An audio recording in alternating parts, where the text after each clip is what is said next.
Baiklah, Assalamualaikum warahmatullahi wabarakatuh. Perkenalkan, nama saya Dinda Fatima Sarah dengan NIM 0910 dari angkatan 2021 dari kelas Statistika Terapan R003 dengan dosen pengampu sekarang Bu Ulfa Kayida, Eskom Enkom. Di sini saya akan menjelaskan penelitian untuk tugas ujian akhir semester mata kuliah Statistika Terapan saya. Saya mengambil judul atau mengambil tema yaitu analisis konsep model TAM dalam kepuasan penggunaan Instagram. Baik, pertama-tama latar belakangnya yaitu media sosial telah menjadi fenomena global yang mempengaruhi kehidupan sehari-hari banyak orang. Salah satu platform media sosial yang paling populer adalah Instagram. Nah, Instagram sendiri merupakan aplikasi berbagi foto dan video yang memiliki jumlah pengguna aktif yang signifikan di seluruh dunia, termasuk di kalangan mahasiswa. Maka dari itu, dalam konteks penggunaannya, penting untuk memahami faktor-faktor yang mempengaruhi kepuasan pengguna. Salah satu pendekatan yang digunakan adalah model TAM atau Technology Acceptance Model. Penelitian ini bertujuan untuk menganalisis konsep model TAM pada kepuasan pengguna Instagram di kalangan mahasiswa. Saya akan menggunakan analisis uji jalur SEM, yaitu Structural Equation Modeling sebagai metode analisis untuk mempelajari hubungan antar variabel dalam model TAM dan kepuasan pengguna Instagram. Baiklah, faktor-faktor dalam konsep model TAM yang mempengaruhi kepuasan pengguna Instagram itu ada 4.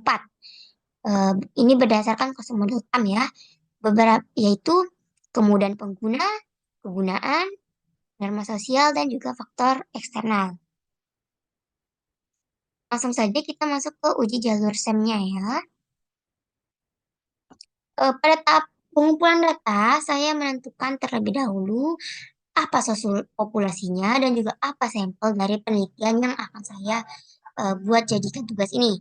Nah, populasi dari penelitian ini yaitu mahasiswa Sistem Informasi Angkatan 2021 Universitas Jambi.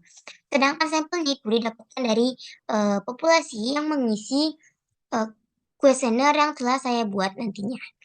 Nah, apa saja sih instrumen dalam pembuatan kuesioner ini?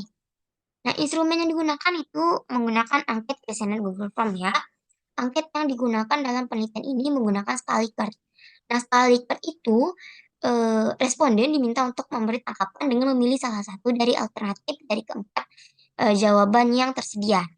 Jawaban masing-masing itu memiliki eh, memiliki skor dari 1 sampai 4, di mana 4 sangat setuju, 3 setuju saja, kemudian 2 tidak setuju, dan 1 sangat tidak setuju.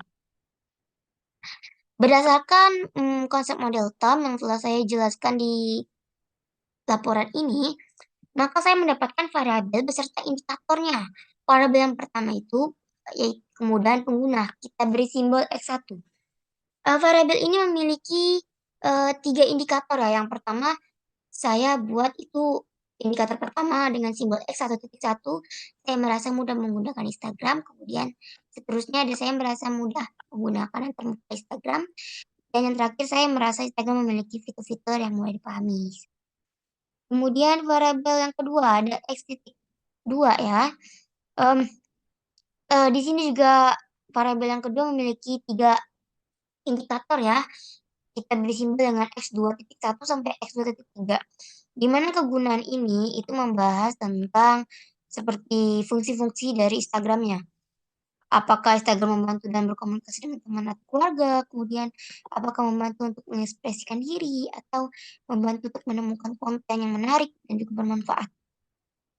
Kemudian faktor eksternal. Itu terdapat juga 3 indikator, mulai dari ketersediaan internet, ketersediaan konten, dan juga eh, pilihan konten, foto, video, dan story. Kemudian variabel keempat, norma sosial. Ini ke lingkungan hidup kita ya. Itu ada 3 variabel juga. Kita beri simbol dengan X4.1 sampai X4.3. Kemudian variabel yang terakhir ada kepuasan pengguna. Kita beri simbol dengan Y. Ini terdapat 4 indikator ya, berbeda dari yang lain. Ini mulai dari saya merasa puas dengan pengalaman penggunaan, merekomendasi Instagram, kemudian saya berencana untuk menggunakan Instagram di masa mendatang. Kemudian yang terakhir, saya merasa Instagram memenuhi harapan kebutuhan. Setelah menyebarluaskan kuesioner dari indikator-indikator dan variabel yang telah saya buat, maka didapatkanlah sebuah data responden. Kita masukkan ke Excel saja, kita masukkan skala Likert-nya saja yang sudah diisi dari responden ya. Kita masukkan ke Excel. Nah, di sini terdapat 39 data. Nah, tuh. Nah, setelah ini Excel-nya kita simpan dalam dalam bentuk CSV agar mudah diimport.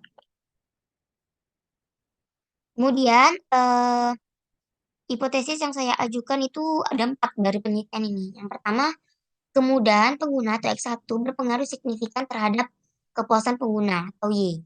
Kemudian hipotesis kedua, kegunaan berpengaruh terhadap kepuasan pengguna.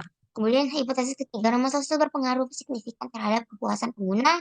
Dan hipotesis yang terakhir, faktor-faktor eksternal berpengaruh signifikan terhadap kepuasan pengguna. Oke, langsung saja kita masuk ke outer modelnya ya. Analisis outer model.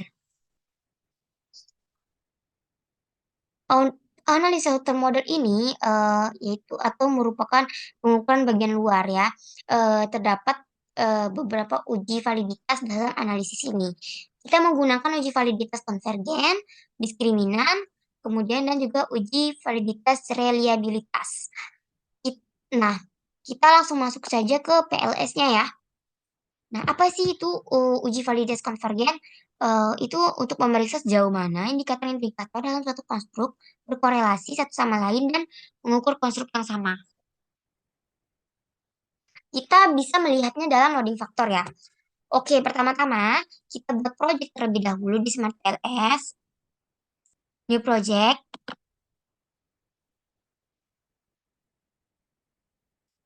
Lalu, masukkan nama projectnya. Bebas, kalian ingin memasukkan nama project apa. Ini saya membuat nama project konsep model TAM terhadap kepuasan pengguna Instagram. Langsung ke create saja. Maaf. Karena saya sudah membuat jadi saya cancel ya. Nanti kalian langsung create saja. Nah,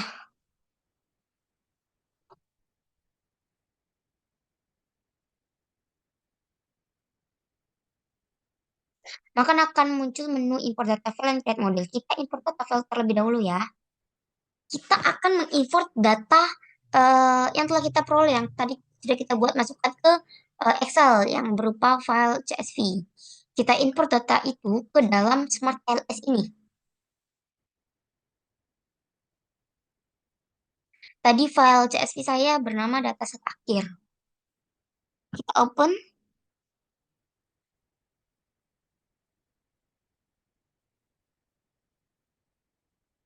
Maaf, menunggu. Nanti akan ada tampilan CSV import, di mana akan menampilkan minimum per variabel dan juga maksimum per variabel.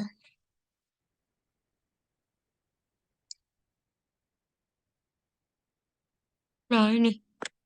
Nah, ini ya scale-nya itu di dalam data saya ada binary ya. Binary ini maksudnya itu datanya itu saja. Berarti 3 dan 4 saja gitu. Nah, karena kita ingin menganalisis, kita jadikan metrik saja biar sama. Karena jika berbeda itu nanti dia tidak bisa di-connect. Lalu kita pencet import. Nah, saat importing data file nanti akan muncul data-datanya ya. Seperti min dan lain-lainnya. Nah, ke tabel seperti ini. Nah, tadi kenapa saya ubah binary? Karena nanti di sininya nanti dia berubah jadi binary. Kita samakan saja menjadi mat. Kemudian kita back. Setelah masukkan data, kita create model ya. Untuk tipenya, kita pilih ke PLSM karena kita ingin menguji SEM. Model name-nya bebas, ingin dibuat apa?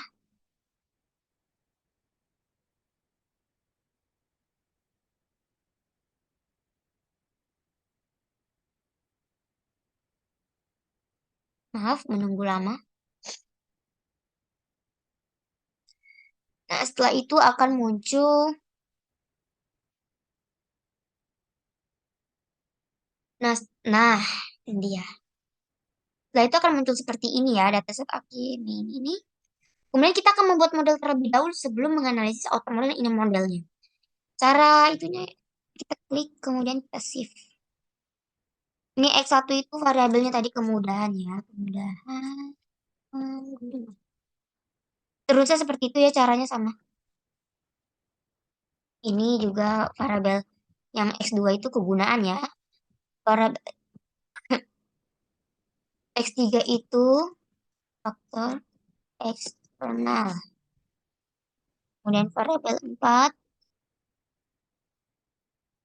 norma sos norma maaf like sosial. Oke, kita rapikan. Kemudian ini variabel kepuasan pengguna. Kita ganti saja biar kita tahu. Rapi.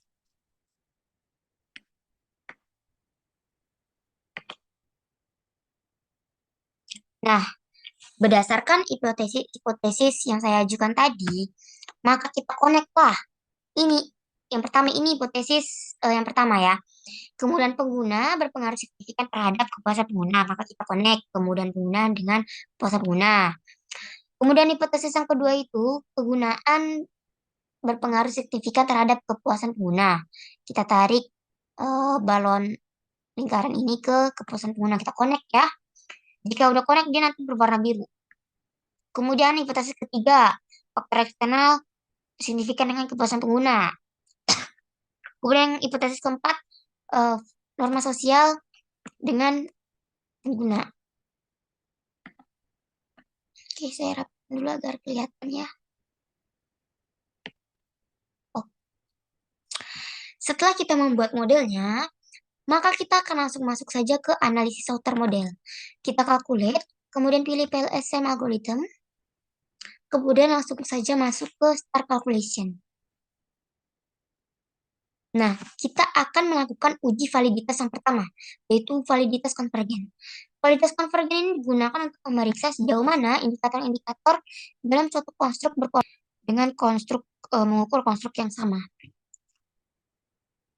Ini menunggu ya.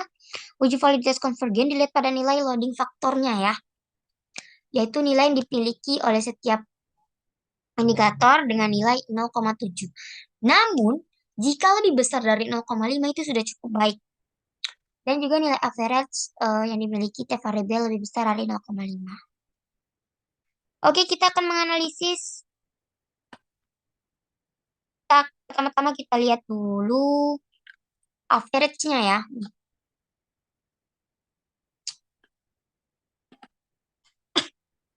Nah, ini dia average-nya. Dapat kita lihat bahwa average-nya itu lebih besar dari 0,5. Kemudian, kita lihat loading factor-nya. Loading factor-nya itu kita lihat di bagian final result, kemudian outloading, kita pilih yang ini saja. Nah, hasil uji validitas konvergen disajikan pada layar ini. Dapat dilihat bahwa ada 4 variabel di bawah. Ada 4 variabel yang memiliki warna merah ya, karena defaultnya nilai loading factor di Smart PLS ini harus lebih besar dari 0,7. Namun, jika lebih besar dari 0,5 itu sudah cukup baik agar dapat diterima. Nah, bisa kita lihat dari sini tidak ada yang di bawah 0,5. hasil dari loading faktornya itu di atas 0,5 semua. Maka dari itu dapat disimpulkan bahwa indikator-indikator ini memiliki tingkat validitas konvergen yang baik. Kita lanjut ke eh, uji validitas yang kedua, yaitu uji validitas diskriminan. Kita dalam menguji validitas diskriminan, kita menggunakan cross-coding. Eh, Uji validitas diskriminan ini berguna untuk memeriksa sejauh mana suatu konstruk dapat dibedakan dari konstruk lain dalam model. Layar saya masih loading, makanya itu. Hal ini uji validitas diskriminan dikarenakan kita membandingkan korelasi antara konstruk dengan akar kuadrat dari AVE masing-masing konstruk.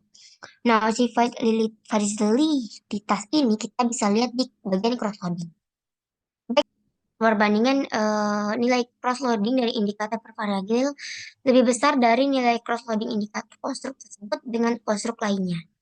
Contoh, kita dapat lihat di sini X1, X1, X1 itu eh, nama X1 itu merupakan variabel kemudahan pengguna. Ini ya yang saya blok. Bisa dilihat nilai dari cross-loading eh, indikator kemudian pengguna ini lebih besar dari nilai cross-loading lainnya, indikator lainnya seperti ini contohnya ya. Saya bandingkan dengan nilai cross-loading kegunaan. 0,6 lebih besar dari 0,2. Kemudian 0,8 lebih besar dari 0,275, 0,6675 lebih besar dari 0,265. Begitupun eh, perbandingan antara nilai indikator variabel kemudian pengguna dengan indikator kepuasan pengguna. Nih, kita lihat ya, konstruk ini lebih besar daripada konstruk lainnya. Atau memiliki tingkat validitas diskriminan yang baik. Kemudian variabel yang terakhir, Y, itu merupakan kepuasan pengguna. Kita blok ini, kita lihat apakah dia lebih besar dari nilai cross-loading indikator variabel yang lain. Tuh. Jika kita lihat sini 0,6, tidak ada yang lebih dari 0,6 di indikatornya 1.1, kemudian tidak ada yang lebih dari 0,8 di indikatornya 1.2, dan seterusnya. Nah, maka dari itu dapat disimpulkan bahwa seluruh variabel memiliki validitas diskriminan yang baik. Oke, lanjut kita ke uji reliabilitas atau validitas reliabilitas.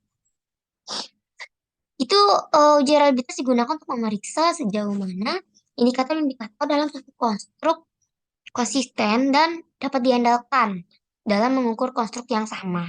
Terdapat dua kriteria yaitu autoconcordance dan juga composite reliability. Di sini kita menggunakan composite reliability ya karena autoconcordance itu akan menampilkan nilai yang lebih rendah. Maka dari itu kita gunakan saja yang eh, composite.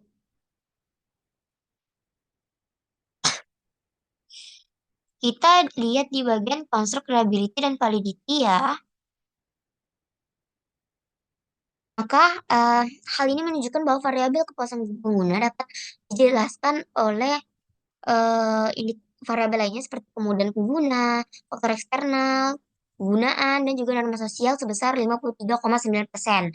Sehingga variabel kepuasan pengguna ini atau Y masuk dalam kategori moderat atau sedang, seperti kriteria uji R-square tadi ya yang sudah saya jelaskan. Kemudian kita langsung masuk ke uji hipotesis. Dalam uji hipotesis, kita bukan di bagian sini ya. Kita ke back saja, kita back. Kita ingin menguji apakah hipotesis yang kita ajukan tadi signifikan atau tidak. Uji hipotesis. Kita calculate. Saya masih loading. Nah ya, ini start calculation.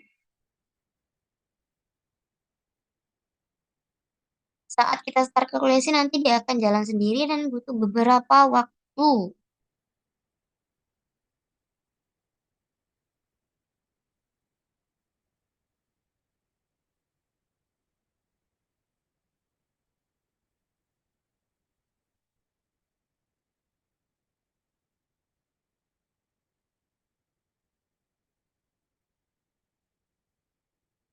lain. Oke, ini sudah.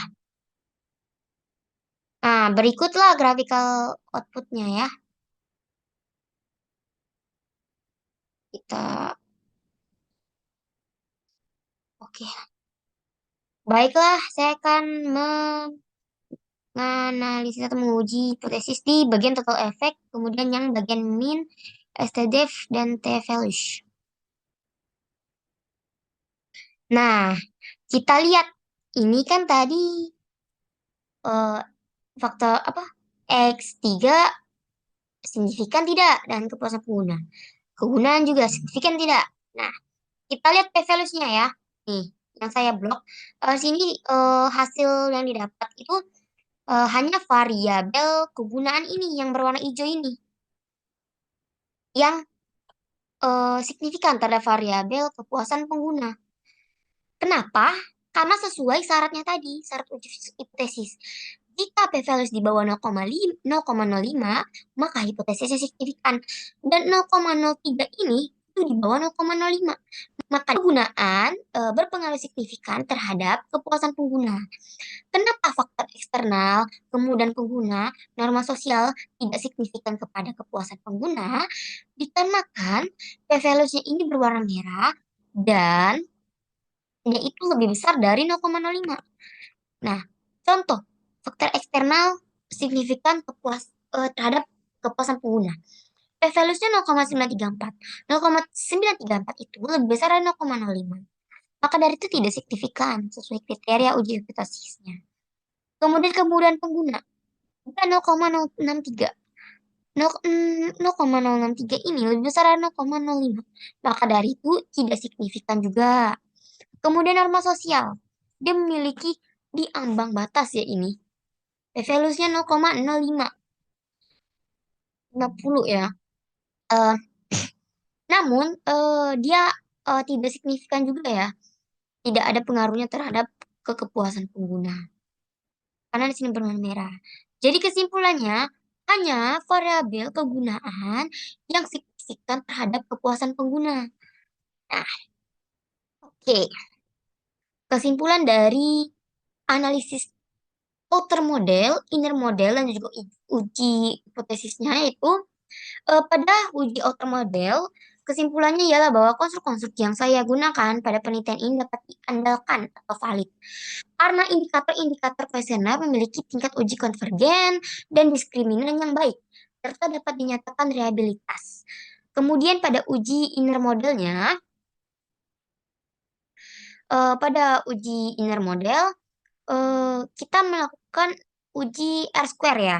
Uji R-square-nya dapat mendapatkan dapat hasil bahwa variabel kepuasan pengguna dapat dijelaskan oleh variabel kemudahan unsur, kegunaan, faktor eksternal, dan juga norma sosial. Itu sebesar 53,9% ya. Karena tadi hasil R-square-nya 0,539. Sehingga variabel kepuasan pengguna masuk ke dalam kategori sedang atau moderat.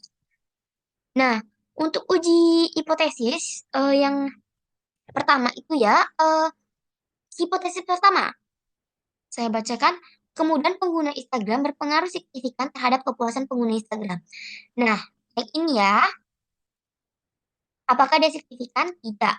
Karena hubungan antar variabel ini tidak signifikan karena memiliki nilai p-value di atas 0,05, yaitu 0,063. Dengan demikian, hipotesis satu pada penelitian ini ditolak. Kemudian penggunaan Instagram seperti interface-nya maupun fitur-fitur Instagramnya tidak berpengaruh terhadap kepuasan mahasiswa sistem informasi angkatan 2021 dalam menggunakan Instagram. Hal ini terjadi karena tidak hanya Instagram yang memiliki antarmuka atau interface maupun fitur-fitur yang mudah dipahami. Ada Facebook, Twitter, dan lainnya. Kemudian hipotesis 2, penggunaan Instagram berpengaruh signifikan terhadap kepuasan pengguna. Dapat kita lihat, p-values itu di bawah 0,05 ya. Maka hubungan antar variabel ini signifikan karena memiliki nilai p-value sebesar 0,037. Lebih kecil dari 0,05 atau di bawah 0,05. Dengan demikian, hipotesis 2 ini dapat diterima. Penggunaan Instagram seperti ini membantu dalam berkomunikasi dengan teman keluarga, kemudian mampu membantu mengekspresikan diri, membantu menemukan konten yang menarik dan bermanfaat, eee, dapat mempengaruhi kepuasan pengguna. Hal ini terjadi karena Instagram menampilkan konten-konten yang menarik, terkini, dan juga bermanfaat. Dan jarang ada hoaks-hoaks yang tersebar di Instagram, tidak seperti Facebook.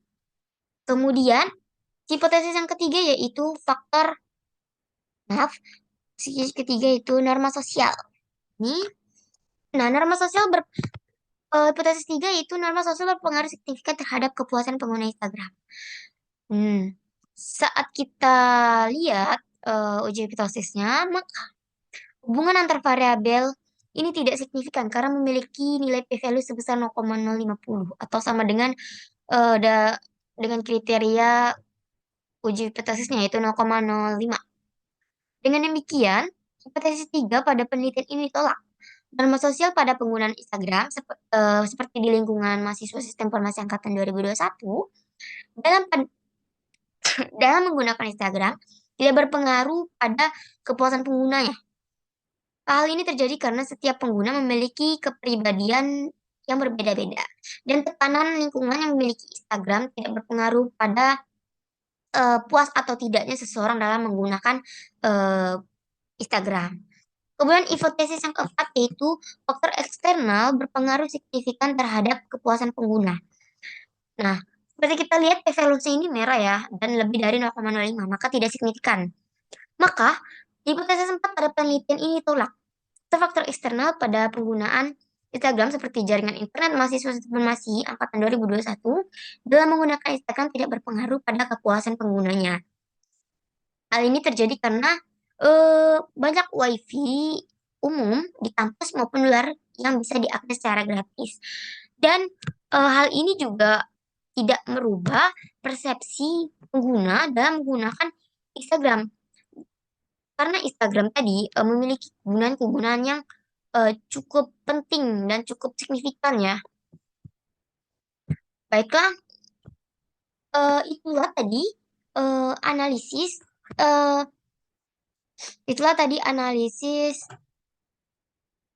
outer model dan inner model di Smart PLS serta uji hipotesis di Smart PLS. Baiklah, kesimpulan sudah saya sampaikan. Tanpa basa-basi lagi, saya tutup. Wassalamualaikum warahmatullahi wabarakatuh.